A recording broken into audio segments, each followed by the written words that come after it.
ময়মনসিংহে ব্রহ্মপুত্রের পাড়ে শিল্পাচার্য জয়নুল আবেদিন সংগ্রহশালায় প্রতিদিন শিক্ষার্থীসহ নানা বয়সী দর্শনার্থীদের ভিড়। গুণী শিল্পীর শিল্পকর্ম দেখতে পেয়ে দারুণ খুশি তারা। তবে সংগ্রহশালাকে আরও আধুনিকায়নের দাবি তাদের। ময়মনসিংহ বিভাগীয় প্রতিনিধি আতাউর রহমান জুয়েলের তথ্যচিত্রে ডেস্ক রিপোর্ট। বৃহত্তর ময়মনসিংহের কিশোরগঞ্জে ১৯১৪ সালের ২৯ ডিসেম্বর জন্মগ্রহণ করেন আন্তর্জাতিক খ্যাতিসম্পন্ন চিত্রশিল্পী শিল্পাচার্য জয়নুল আবেদিন। তার জীবনের বড় অংশ কেটেছে ময়মনসিংহ শহরে।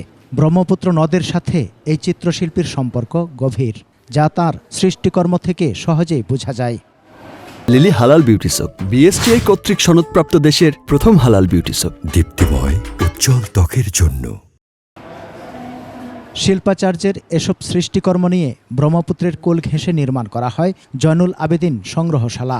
গুণী এই শিল্পীর শিল্পকর্ম দেখতে প্রতিদিন ভিড় দর্শনার্থীদের। তার যে মনপুরা সত্তর চিত্রকর্মটা, এটা এখানে এসে না দেখলে এটার যে একটা অনুভূতি, এটার যে একটা ওই যে দুঃখবোধটা, এটা এখানে এসেই দেখলেই মানুষ সত্যি সত্যি অনুধাবন করতে পারবে। বিশেষ করে দুর্ভিক্ষের ছবিগুলো এবং ওনার প্রত্যেকটা ছবি মনে হয় কথা বলে। এখানে দেখতে পারছি আমরা খাট আছে, তার ব্যবহার করা পোশাক আছে, এগুলো নতুন। এখানকার শিল্পকর্ম দেখে ভালো লাগলো, যেহেতু আমরা প্রথমবার আসছি। সংগ্রহশালায় রয়েছে শিল্পাচার্যের অনবদ্য সৃষ্টিকর্ম। তার চিত্রকর্ম দেখে অনেকে উদ্বুদ্ধ হয় চারুশিল্পের চর্চায়। জয়নুল আবেদিন সংগ্রহশালা ঘিরে সাংস্কৃতিক বলয় গড়ে তোলার দাবি তাদের। ঢাকা চারুকলা বলেন, নজরুল বিশ্ববিদ্যালয় বলেন, চিটাং বলেন, ময়মনসিংহের প্রচুর ছেলে মেয়ে ওই চারুকলার এডুকেশনে শিক্ষিত হচ্ছে।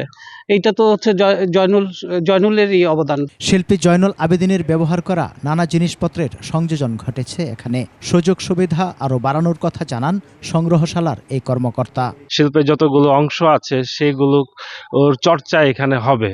তো সেই কার্যক্রমটি বাংলাদেশ জাতীয় জাদুঘরের মহাপরিচালক মাধ্যমেই নিয়ন্ত্রিত হচ্ছে। আমরা আশা করি যে এটা একটা ভালো দিকে যাবে। এই সংগ্রহশালাকে কেন্দ্র করে আধুনিক মানের সাংস্কৃতিক পল্লী গড়ে তোলার দাবি ময়মনসিংহের সংস্কৃতি কর্মীদের।